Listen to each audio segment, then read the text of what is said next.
Welcome to special analysis. నేను మీ సతీష్. దేశవ్యాప్తంగా ఉత్కంఠ రేపుతున్న 5 రాష్ట్రాల ఎన్నికల ఫలితాలు మరికొద్ది గంటల్లో వెలువడబోతున్నాయి. మరి ఈ 5 రాష్ట్రాల్లో గతంలో ఏం జరిగింది అంటే 2016, 2021లో ఎన్నికలు జరిగాయి కాబట్టి అప్పుడు ఏ ఏ పార్టీలకు ఎన్ని సీట్లు వచ్చాయి, ఎంత పర్సెంటేజ్ ఆఫ్ ఓటు దక్కింది, మరి ఈసారి ఎగ్జిట్ పోల్స్ నిజం కాబోతున్నాయా, ఏం జరగబోతోంది, దీనికి సంబంధించిన పిన్ పాయింటెడ్ అనాలిసిస్ మనం ఇప్పుడు చూడబోతున్నాం.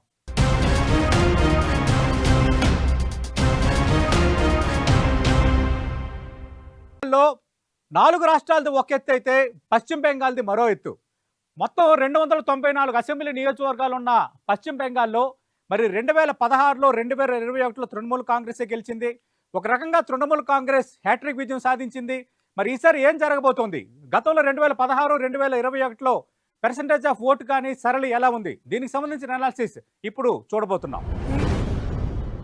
2016, 2021 ఫలితాలు మనం చూసాం కదా పశ్చిమ బెంగాల్కి సంబంధించి. బట్ ఒక్కసారి 2016, 2021లో వచ్చిన ఫలితాలను ఒకసారి కంపేర్ చేద్దాము. మీకు ఈక్వెషన్స్ ఇంక ఈజీగా అర్థమవుతాయి.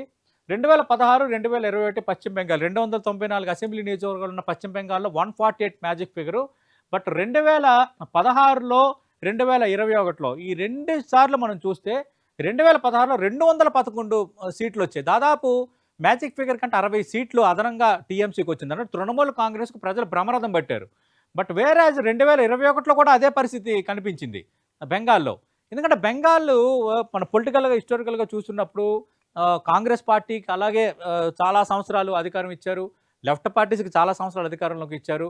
మమతా బెనర్జీకి ఇక్కడ 2021లో అధికారంలోకి ఇచ్చారు. ఇప్పటికి 2016, 2021 విజయంతో చూసుకుంటే ఆమె 3 సార్లు విజయం సాధించినట్టు.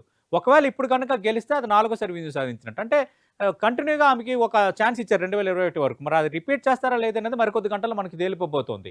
అక్కడ ఓటింగ్ ఆఫ్ పర్సెంటేజ్ కూడా చూస్తే ఎన్డీఏ అధికారంలోకి వచ్చిన తర్వాత ఎన్డీఏ భారతీయ జనతా పార్టీ అధికారంలోని రాష్ట్రాలపై దృష్టి పెట్టినప్పుడు కూడా 2016లో అటు టీఎంసీకి 44.91% ఓట్లు వచ్చాయి. అలాగే 2021లో 5 సీట్లు పెరిగాయి. పర్సెంటేజ్ కూడా 4% పెరిగింది. 48.46% ఓట్లు తృణమూల్ కాంగ్రెస్కి దక్కాయి. బట్ వేరేజ్ ఇక్కడ కాంగ్రెస్ పరిస్థితి కోసం మనం చెప్పుకోవాలి. కాంగ్రెస్ 2016లో 70 సీట్లు వచ్చి అంటే చెప్పుకోదగ్గ స్థాయిలో సీట్లు వచ్చాయి. 32.25% ఓట్ బ్యాంక్ వచ్చింది. బట్ 2021 విషయానికి వస్తే మొత్తం కాంగ్రెస్ పార్టీ కేవలం 1 సీటుకే పరిమితమైంది.